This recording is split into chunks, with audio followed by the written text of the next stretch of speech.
El anterior vídeo se cortó cuando estábamos hablando de la muerte de Enrique Ruano. Enrique Ruano, ya decíamos que era un estudiante madrileño que era militante antifranquista del Frente de Liberación Popular y su muerte generó muchísima polémica en España y fuera de España en 1969, porque Enrique Ruano murió bajo la responsabilidad de la policía franquista, mientras la policía estaba registrando su domicilio. El estudiante salió despedido por la ventana de su habitación.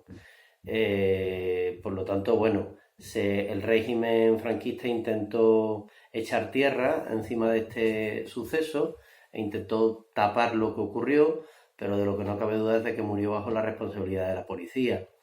Esto exacerbó muchísimo más los ánimos a favor de la democracia y en contra de una dictadura que no dudaba en reprimir cualquier tipo de movimiento de oposición democrática. Fijaos, no solamente con los estudiantes, sino con cualquier otro sector. A principios de los años 60 se creó el TOP, el Tribunal de Orden Público. Y en el Tribunal de Orden Público eran juzgados los opositores al régimen franquista, los luchadores a favor de la libertad y la democracia. Entonces, la represión no solamente se desarrolló, como estamos viendo, contra los estudiantes, sino también contra las propias comisiones obreras, contra esas comisiones de obreros que en distintos centros de trabajo de toda España organizaban a los trabajadores para luchar por sus derechos y estaban infiltrándose en el sindicato vertical franquista para lograr ahí amplios espacios de libertad. Y además la represión en los años 60, en pleno franquismo, comenzó también a dirigirse contra la Iglesia. ¿Por qué? En los años 60, la Iglesia Católica en España cambió de actitud respecto al franquismo. Una parte muy importante, como hemos dicho, de la Iglesia Católica, sobre todo no la propia jerarquía eclesiástica, no tanto la jerarquía eclesiástica, aunque en los años 70 vendrán pues dirigentes de la Iglesia Católica Española, como por ejemplo el cardenal Tarancón, que se posiciona clarísimamente a favor de la democracia, pero la base de la Iglesia Católica, las organizaciones de base, las hermandades obreras de Acción Católica, por ejemplo, se posicionan claramente a favor de la democracia y en lucha contra la dictadura.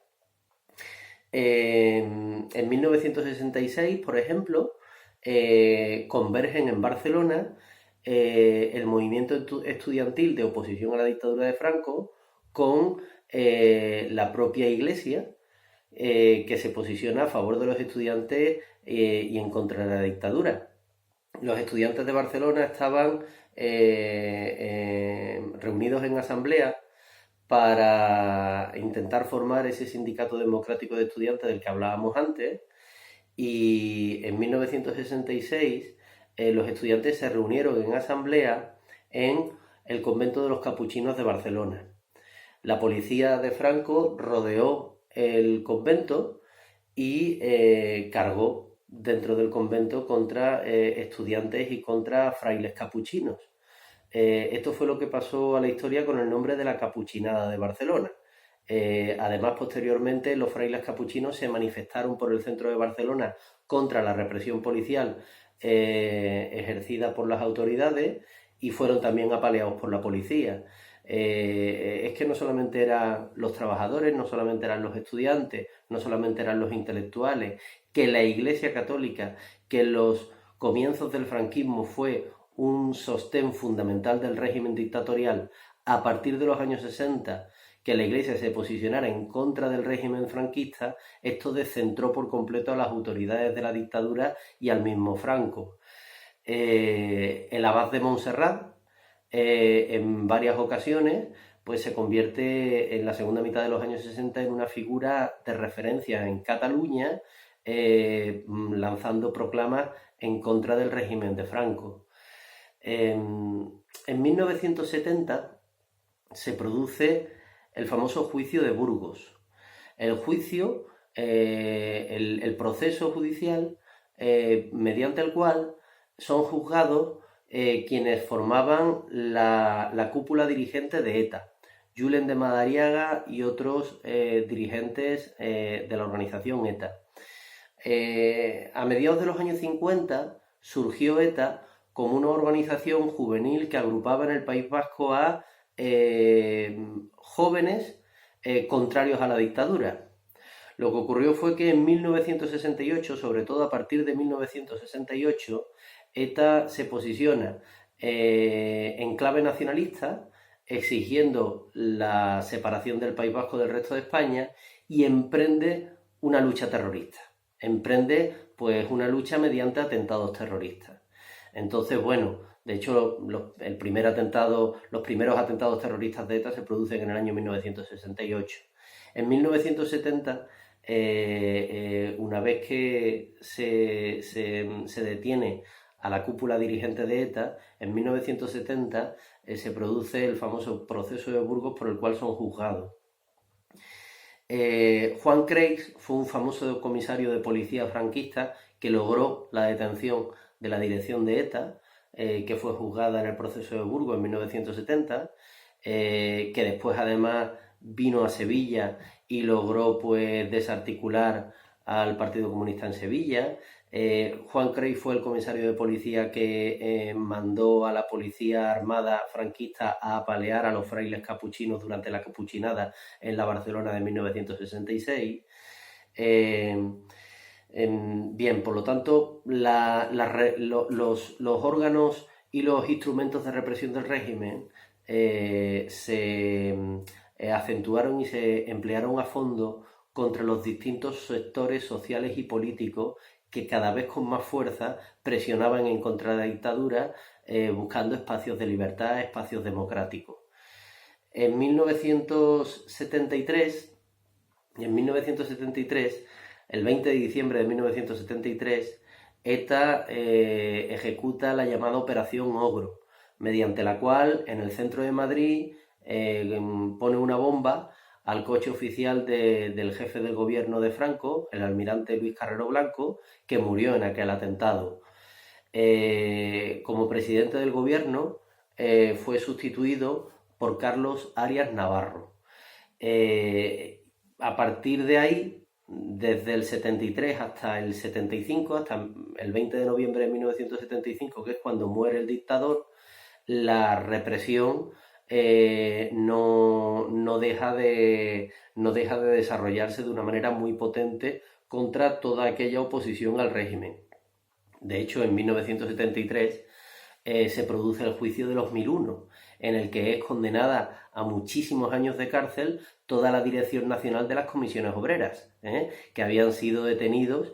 Prácticamente toda la dirección de comisiones obreras había sido detenida un tiempo antes en una reunión clandestina que estaban celebrando en Pozuelo de Alarcón, cerca de Madrid. Por lo tanto, bueno, Marcelino Camacho, que era un dirigente sindical líder de las comisiones obreras muy conocido. Aquí en Sevilla pues estaban Eduardo Saborido, Paco Acosta, Fernando Soto, eran líderes muy conocidos de las comisiones obreras. Todos fueron juzgados en el proceso de los 1001, en el año 73. En el año 74, por ejemplo, se condena a muerte a Salvador Puig Antich, un joven anarquista catalán, y a finales de septiembre de 1975 se produce la última condena a muerte del régimen franquista, prácticamente un mes antes de la muerte de Franco, y son condenados a muerte varios militantes de ETA y del FRAP, otra organización que practicaba la lucha armada. Finalmente, el 20 de noviembre de 1975, muere el dictador, muere Francisco Franco. Desde hacía tiempo, desde el año 74, estaban formadas distintas coaliciones, distintas alianzas de partidos democráticos que estaban luchando juntos contra la dictadura para la construcción de una democracia en España. Por ejemplo, en torno al Partido Comunista de España se creó la famosa Junta Democrática. En torno al Partido Socialista se creó la famosa Plataforma Democrática. Ambas alianzas de distintos partidos que luchaban por la democracia se unieron en la llamada Coordinadora Democrática, que bueno, fue un órgano de alianza de distintas fuerzas políticas a favor de la democracia y trabajando para superar la dictadura de Franco, ¿no? Bueno, pues el 20 de noviembre del 75 muere Franco, continúa el franquismo, porque continúa como jefe de gobierno Carlos Arias Navarro, que era pues, un político franquista declarado, que además participó en la guerra civil y desarrolló pues, una represión terrible en la ciudad de Málaga a principios del año 37, durante la guerra civil.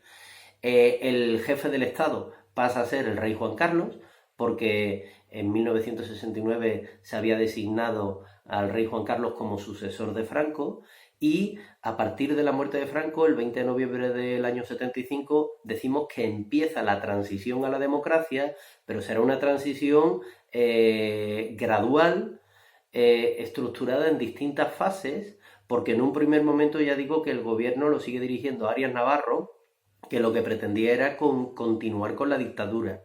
Ya veremos en próximas clases de qué manera entre noviembre del 75 y diciembre del 78 se van consiguiendo espacios de libertad y se va consiguiendo pactar por parte de todas las fuerzas democráticas pues